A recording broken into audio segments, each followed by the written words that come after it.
Emabega amawulire ku ssaawa zino 10:15. Minisitule y'ebyentambula mu ggwanga egamba nti tekigenda kusoboka kuddabiriza nguudo ezimu eziri mu mbeera embi mu mwaka gw'ebyensimbi guno.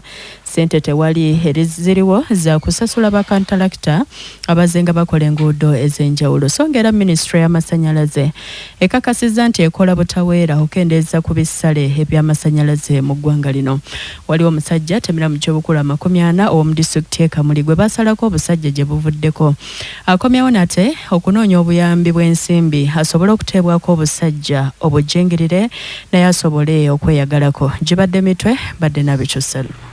Nze obusajja sijja mwogerako kamulike njogere ku ky'amasannyalaze kati saidi ze buweekula sennyonga simanyi ne wakitaka oba mafubira awo amasannyalaze wakati nnaku ziri 2 tegaliiko naye awantu wavaako nnyo amasannyalaze. Waliwo yangamba mutubba nnyo amasannyalaze abeeyo bwe baagala bagatugirako kyokka wegava baagamba tubba nnyo neŋŋamba owaki tegavaako olunaku lumu nnaku mutama mwagaana okwogerezeganya nange gwe tomanyi nga ndi mbega gwe tomanyi mulimu gwenkola mwagaana muneegayirire njogere nabo muneegayirire nze bemanyi bomanyi nnyo bawoota lwaki ngesibba amazzi manyi kati kyoyagala okwogerako neba neyo n'omuntu abba amazzi bagabbira ddala nno ssebo nze w'amasannyalaze at least naye w'amazzi ate oba omuntu asobola okubba ku muntu mukazi we kati okubba amazzi bulumi buva kugumba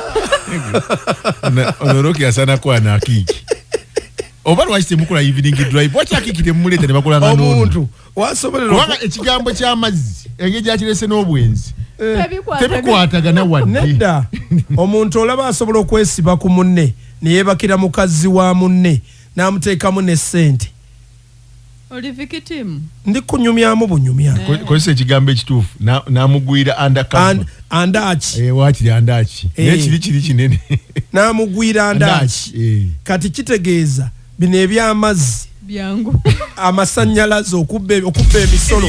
Programu yo Evening Drive lyanda kulyanda mwavulira amawulire ssaawa ku ssaawa.